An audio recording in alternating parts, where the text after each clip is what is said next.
dentro do cenário atual, onde nós não temos previsão legislativa, não temos leis que regulem a Assembleia Virtual nesse momento, diante do projeto de lei 1179, aprovado pelo Senado, que está indo para a Câmara, antes da aprovação deste projeto, hoje, atualmente, amanhã, vocês acham que há condições de se realizar esta Assembleia Virtual?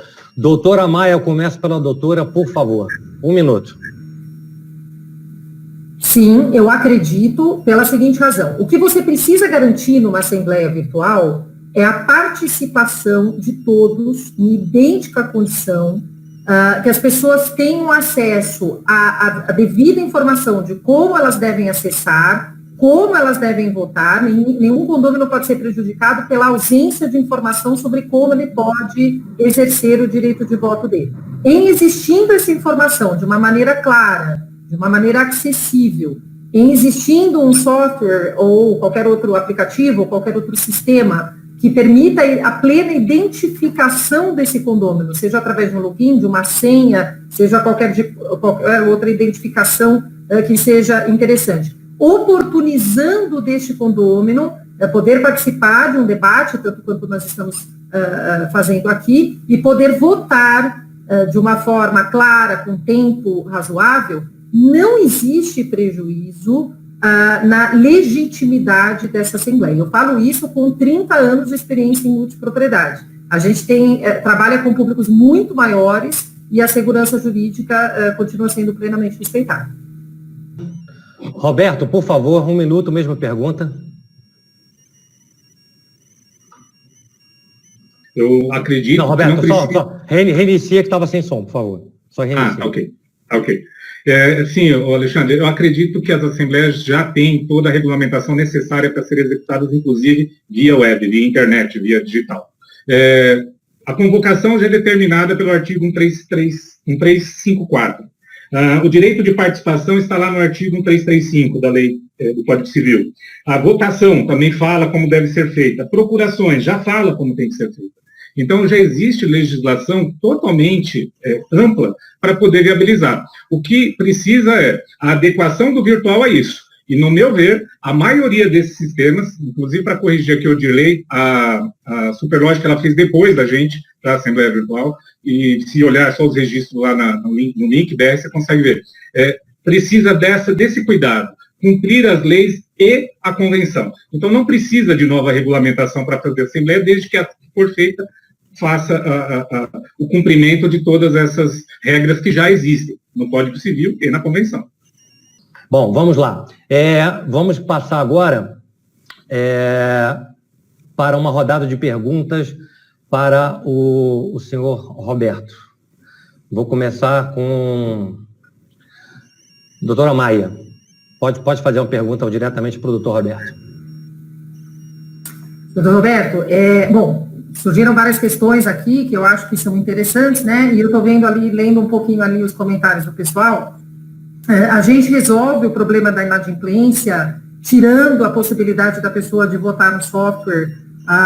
E se a pessoa tiver um problema técnico, ela pode eventualmente entrar em contato no chat, né, com a pessoa que está presidindo essa Assembleia Virtual, e isso, tendo um bom software, tendo uma boa ferramenta, você consegue contornar esses problemas técnicos e você consegue dar uma segurança jurídica maior. Mas, de qualquer maneira, é uma dúvida muito recorrente, né, que as pessoas têm. O que acontece nos problemas técnicos? Então, ou seja, caiu a internet, estou até usando alguns exemplos aqui dos colegas. Caiu a internet, ou a pessoa se confundiu, a pessoa não consegue votar, teve um problema técnico. Como que se resolve, né, aí eu acho que menos jurídico e mais uma coisa técnica, como se resolve um eventual problema desse, que numa assembleia presencial não existiria, mas que são desafios que surgem quando a gente já está falando em um isolamento, em uma virtualidade. Como que o senhor encara isso? Roberto, você tem 2 minutos, tá, Roberto? Só liberar o som, peraí, Roberto. Pode falar. Mas, respondendo a sua pergunta, a gente tem que olhar 2 perspectivas antes de encarar a realização da Assembleia Virtual, da Assembleia Digital Web. A tecnologia ela tem que ser bem preparada por gente experiente, Porque se cair a conexão, vai impugnar. É a margem para impugnação. Se tirar o direito de alguém de participar, cabe impugnação. Ou seja, qualquer falha no uso e na escolha da tecnologia gera impugnação. E o que está acontecendo agora no mercado, eu vi várias assembleias sendo realizadas de forma amadora, sem cuidar disso. Então, transferir um modelo de assembleia presencial falido, porque o modelo de assembleia presencial ele é um modelo falido, não engaja mais do que 10% das pessoas, transferir esse modelo para o mundo virtual é um erro. A assembleia virtual feita por videoconferência, por exemplo, na minha opinião, é um tiro no pé, é abrir margem para qualquer tipo de falha como essa que você mencionou acontecer. Um exemplo, nós aqui estamos presentes numa reunião, não estamos? Difícil alguém falar que nós não estivemos presentes aqui. Se alguém não conseguiu se conectar, como foi o aplicativo de conexão? É onde eu faço aqui uma mescla entre as opiniões do Dr. Zain, Dr. Caio, Dr. Alexandre, sobre precisa de uma preparação para impedir a impugnação, porém não podemos ficar presos à legislação.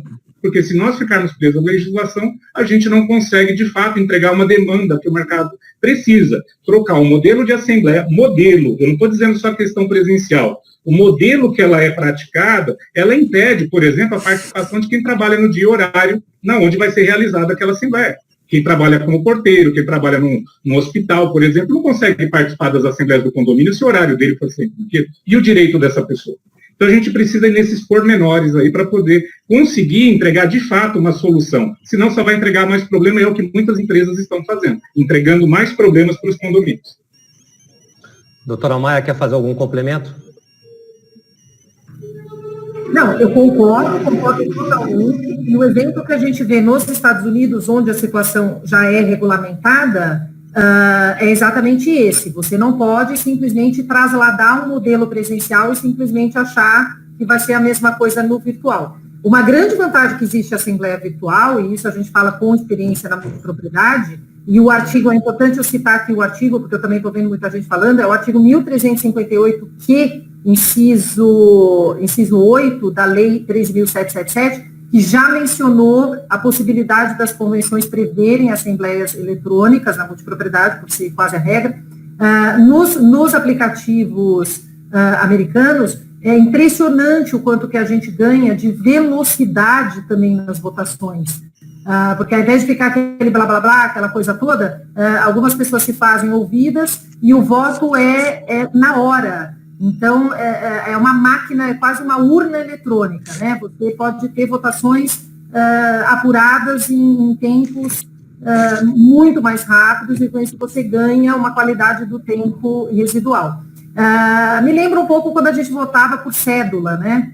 Muita gente, quando foi para a urna eletrônica, também teve esse questionamento, falou, nossa, mas como é que eu vou saber que meu voto está contabilizado? Se a pessoa, nesse ponto eu concordo com o Roberto, se a pessoa utilizar um bom aparato técnico, um bom sistema, muitos desses questionamentos, eles ficam absolutamente superados, tá? Porque aí você vê, quando você conhece esses aparatos, aí você acha a assembleia presencial até mais insegura, né? Porque o computador é um negócio impressionante, ele até mede o momento que você entra até o momento que você sai, ele mede o seu tempo de presença naquela assembleia. Ele fica armazenado na nuvem, é muito mais seguro do que um papel, né, ainda que registrado, mas assim, muito do registro do condomínio fica muito, né, muito antigo, e muito mais rápido, muito mais acessível pelos condôminos que querem ter acesso a isso. Então, eu acho que o problema, muito do receio que as pessoas têm, é por não conhecer a tecnologia. A hora que conhecerem, com certeza, vão ter que a segurança é muito alta. Ok, doutora Maia. Doutor Caio, sua pergunta, 1 minuto para a pergunta, por favor. Doutor Alexandre, me permite só cumprimentar nossos colegas, Marcela Gundim, que está presente, doutor Almiro Júnior, que são colegas, doutor Márcio Espímpolo, também cumprimento a Drica, que é de Caldas Novas, e o doutor Arthur Camacum, o doutor Daniel Moura, que são grandes referências aqui em Goiás e tem a minha admiração. Eu estou vendo que muito se fala na questão da segurança tecnológica. Quanto a isso, eu não tenho a menor dúvida. Nós temos aparatos suficientes para poder realizar uma assembleia virtual. O que nós não temos é legislação. Não adianta ter o carro e não ter o motor. Então, a gente, para poder dar o pontapé inicial, a gente tem que primeiro ter a previsão legal. E aí, a pergunta que eu faço, é para fazer a pergunta para o Roberto, mas Roberto. Isso. A pergunta que eu faço, então, é o seguinte, o nosso colega Miguel Zain falou há pouco do artigo 1341, inciso 1, que era a questão das obras voluptuárias. Se a gente considerar, então, que uma assembleia foi feita no modo virtual e que essa assembleia acabou aprovando uma obra voluptuária de grande vulto econômico, ou seja, revitalização da fachada, acabou pintando 5 torres do prédio, e isso representa cifra de milhares de reais. O tempo para poder reclamar, qualquer condomínio reclamar da nulidade dessa Assembleia, se for de acordo com o artigo 178, é de 4 anos, se for de acordo com o artigo 179 do Código Civil, será de 2, a contar a partir do artigo 24 da Lei 4.591, que dirá que será a partir de 8 dias, ou seja, terá 4 anos e 8 dias, 2 anos e 8 dias para reclamar. A obra prosseguiu e um condômino reconheceu a nulidade. A pergunta que eu faço, Roberto, é, Roberto, reconhecida a nulidade, quem vai indenizar ou quem vai reparar esse dano causado ao condomínio? Será a empresa de tecnologia virtual ou será o síndico ou os condôminos que terão que suportar o prejuízo? Roberto, você tem 2 minutos. Estou com áudio aí? Estão me ouvindo? Está com áudio. Beleza. Doutor Caio, perfeita a sua pergunta, eu vou ser bem objetivo na resposta. Quem vai pagar o prejuízo é quem causou ele. Assim está no Código Civil, né? Então, quem causa prejuízo, outrem paga por este prejuízo. Se foi a empresa que promoveu o sistema ou a operação, ela paga. Se não for, se for o mau uso do próprio condomínio, de uma assessoria jurídica equivocada, essa pessoa, imagino eu. O que eu quero deixar aqui, até em respeito ao público aqui, um esclarecimento, pelo menos do meu ponto de vista, e com todo respeito aos advogados, eu tenho que deixar uma coisa muito clara. Eu sou formado em gestão pública a gente aprende muito sobre leis, aprende muito sobre a gestão do bem público, né? E não é muito diferente do bem comum. Então, o condomínio também, além das SL, tem uma similaridade muito grande com o Estado. E quando a gente vê leis, e quem opera as leis, a gente tem que deixar uma coisa bem clara. Nós temos aqui 2 pessoas, eu, Odilei, eu vou pôr dessa forma, são pessoas da área privada, ok? Que não é proibido em fazer nada na sua atividade, ou melhor, não há proibição de fazer nada que a lei não impeça. Nós só não podemos fazer algo se a lei impedir a gente de fazer, uma empresa, um profissional. Agora, o Estado, que são os governantes, e os advogados, têm que trabalhar sempre dentro e estritamente no que está na lei. Porque é o material do advogado, é a lei, é o cumprimento dela, e tudo que descumpre a lei gera aí a atividade do advogado, seja para defender ou para buscar os direitos, e o pessoal da iniciativa privada traz isso. Isso está garantido na Constituição, no artigo 170, parágrafo único. Então, essa livre iniciativa de resolver problemas, é onde eu discordo dos advogados que não concordam que a Assembleia siga sem ter uma previsão legal, eu tenho que discordar de vocês, porque vocês sim são profissionais que precisam trabalhar estritamente dentro da lei. A iniciativa privada, a população como um todo, ela pode fazer qualquer coisa que a lei não proíba. Então, a lei não proíbe a Assembleia Virtual. Se não a proíbe, então ela é possível de ser feita. Só não pode o advogado, né, claro, falar que tem uma previsão legal para isso, porque não tem a previsão da Assembleia Virtual, mas não há proibição dela. Então, se a gente cumprir a legislação tradicional, a gente está aí atendendo o que o legislador da Constituição trouxe para nós lá, quando fez isso em 88. Ok, Roberto. Doutor Miguel Zain, sua pergunta, 1 minuto. Eu gostaria só de fazer um reparo, Maicon, que nós estamos falando do condomínio edilício, artigo 1331 a 1358, né? Essa previsão é da lei da multipropriedade. Então, até para falar, para as pessoas não fazer confusão depois. Na multipropriedade, realmente, pode sim, tem a previsão. Mas, por enquanto, no condomínio edilício, do artigo 1331 ao 1358, não tem ainda. Não tem previsão legal. O Roberto, com todo respeito, eu vou falar para você, diz que tem aquele ditado que de médico e louco todo mundo tem um pouco. Você, com todo respeito, demonstrou que você é um excelente, entende muito de informática, que de legislação, com todo respeito, você deu uma aula, você misturou direito público com direito privado e ainda misturou direito penal, que não tem nada a ver com o que nós estamos falando. Mas eu gostaria de fazer uma pergunta para você. Você, como uma pessoa que vende um produto para o síndico, você é sabedor que não tem previsão legal disso aqui. Isso pode gerar uma nulidade lá na frente. Não seria antiético da sua parte, como fornecedor, vender esse produto para o síndico, que amanhã depois qualquer condômino poderia colocar aquele síndico ou aquele condomínio em mal situação devido a um implemento que não há previsão legal. Como os meus colegas falaram, se houvesse previsão legal, por que o Congresso estaria legislando agora a PL 1179, colocando essa previsão legal? Porque hoje não há previsão legal. Então, eu gostaria que você falasse para mim se a venda desse produto, você como vendedor que tem interesse de vender, não seria uma forma antiética e amadora no mercado? Roberto, você tem 2 minutos, Roberto. Perfeito. Eu vou responder a você, Miguel. Não, primeiro que eu não estou vendendo o produto para o mercado e não é esse o meu principal interesse. Eu sou uma pessoa que procura primeiro defender os interesses da classe condominial, senão não teria montado uma instituição para isso. Então, antes de vender, eu me preocupo em entregar a solução. Discordo de vocês, de novo, advogado, me permitam dizer, porque existe uma hierarquia das leis dentro do Brasil, isso é notório para qualquer lei. Primeiro vem a Constituição, depois vem as leis federais, estaduais e tudo mais. Não vou entrar no mérito nisso, porque isso é área de vocês, advogados, fazer.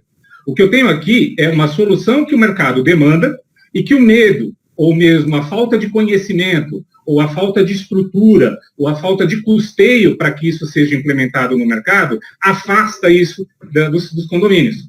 E eu falei de uma forma muito clara em uma outra postagem que não foi citada aqui, existem 2 times aqui nessa situação das assembleias virtuais. Um time que quer as assembleias virtuais, que defende elas, e um outro time que não defende. Dentro dessas 2 classes, desses 2 times, tem outras 2 subcategorias. Quem defende porque sabe como fazer e sabe que isso é importante ser bem feito, e quem quer que isso seja validado, que defende que seja validado e quer vender a qualquer custo ou entrar com ferramenta gratuita para depois envolver o consumidor e coisas do gênero. Isso é o que tem de um lado, que é os que defendem. Os que sabem como fazer e vão fazer, já fazem isso corretamente, e os que querem fazer e não sabem. Do outro lado, a gente tem aqueles que não querem. Não querem por quê? Ou não sabem como fazer efetivamente uma coisa segura, dentro da legalidade, ou tem interesse político, porque dentro desse mercado condominial existem muitos interesses por trás das assembleias. Muitas coisas são decididas de forma errônea nas assembleias provinciais. Então, trocar isso pela virtual, às vezes pode ser um tiro no pé e eles não querem. É isso, é simples assim.